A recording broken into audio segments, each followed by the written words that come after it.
Assalamualaikum warahmatullahi wabarakatuh. Selamat pagi anak-anak kelas 5 yang hebat. Bagaimana kabar kalian hari ini? Masih tetap semangat belajar ya? Hari ini berjumpa lagi dengan Bu Dinda.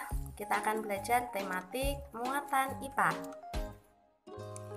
Anak-anak, setiap hari kita melakukan aktivitas seperti berjalan, berlari, naik sepeda, membaca, menulis, memegang, memasak.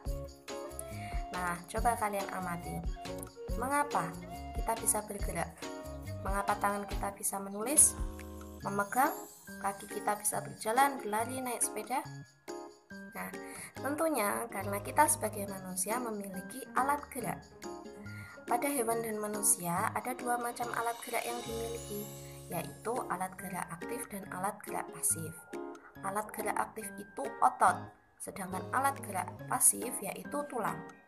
Nah, pada video kali ini kita akan belajar alat gerak pasif pada manusia, yaitu tulang. Selamat menyimak. Alat gerak pasif pada manusia. Tematik kelas 5 oleh Bu Dinda, Bu Irma, dan Bu Irma. Tulang adalah alat gerak pasif pada manusia maupun pada hewan.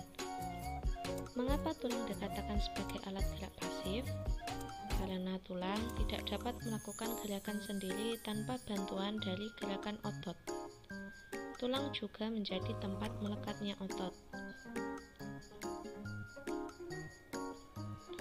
Berikut adalah gambar tulang pada tubuh manusia.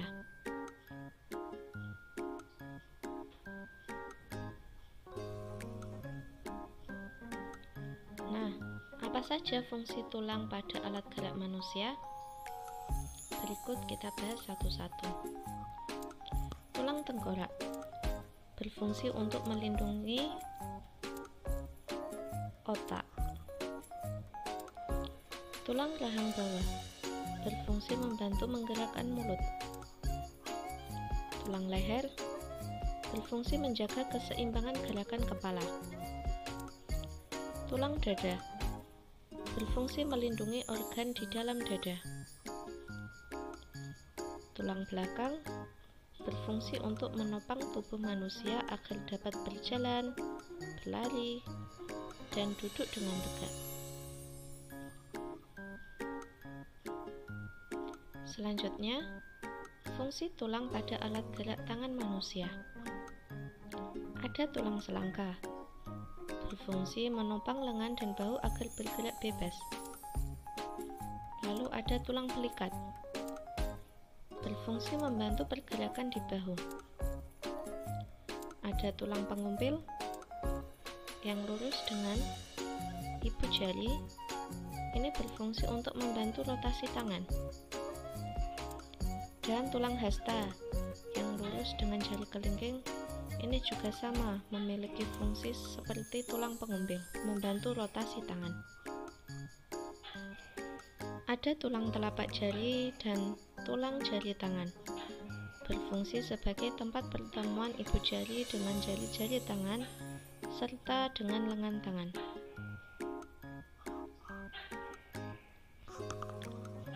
Fungsi tulang pada alat gerak kaki manusia. Di sini ada tulang panggul, berfungsi sebagai penyangga organ dalam pencernaan dan reproduksi, serta sebagai penyeimbang tubuh ketika diam, duduk, maupun bergerak. Di sini ada tulang paha, berfungsi sebagai tempat reproduksi sel darah merah pada sumsum tulangnya. Lalu di sini ada tulang tempurung lutut, berfungsi untuk melindungi sendi lutut agar bisa melakukan gerakan menengkuk dan meluruskan lutut. Nah, di bawah lutut ada tulang kering dan tulang betis. Tulang kering yang bagian depan berfungsi untuk menyeimbangkan tubuh saat berdiri.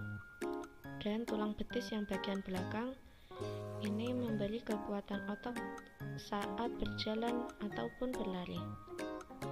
Dan yang terakhir yaitu tulang pergelangan kaki, berfungsi memberikan sokongan kuat saat tubuh bergerak.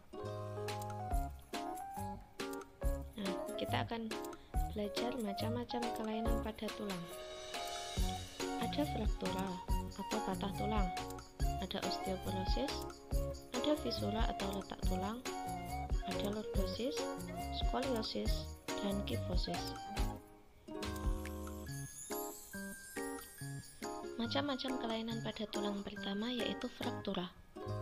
Fraktura adalah kelainan pada tulang akibat kecelakaan, baik kendaraan bermotor atau jatuh. Fraktura ini dibedakan menjadi dua, yaitu fraktura yang tertutup dan fraktura yang terbuka. Fraktura yang tertutup itu berarti patah tulang yang tidak sampai merobek kulit, sedangkan fraktura yang terbuka yaitu patah tulang yang sampai merobek atau menembus kulit.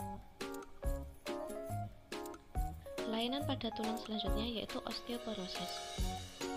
Osteoporosis adalah kelainan pada tulang karena adanya pengeroposan tulang. Hal ini terjadi karena tubuh sudah tidak mampu lagi menyerap dan menggunakan kalsium secara normal. Bisa dikatakan, osteoporosis adalah tulang yang kekurangan kalsium.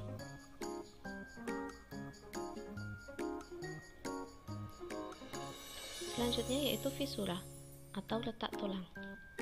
Kelainan pada tulang ini akibat kecelakaan yang menimbulkan keretakan pada tulang. Hampir sama seperti fraktura, hanya saja fisura ini hanya retak, tidak sampai patah. Kelainan pada tulang selanjutnya yaitu lordosis. Lordosis adalah kelainan tulang karena sikap duduk yang salah sehingga tulang belakang melengkung. Hal ini akan mengakibatkan posisi kepala akan tertarik ke belakang. Selanjutnya yaitu skoliosis. Skoliosis yaitu kelainan tulang karena sikap duduk yang salah sehingga tulang belakang ini membentuk huruf S atau melengkung ke arah samping. Dan kelainan pada tulang yang terakhir yaitu kifosis. Kifosis adalah kelainan tulang karena sikap duduk membungkuk sehingga tulang belakang membengkok ke belakang.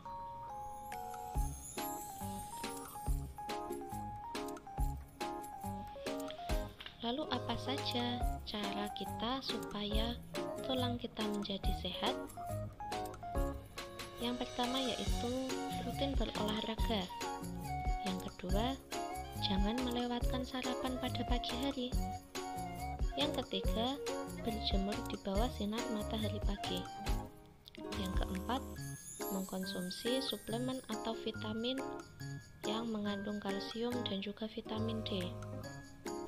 Yang kelima, menghindari minuman alkohol dan tentunya jangan merokok. Terima kasih anak-anak sudah menyimak video pembelajaran kali ini. Selamat belajar, tetap semangat ya.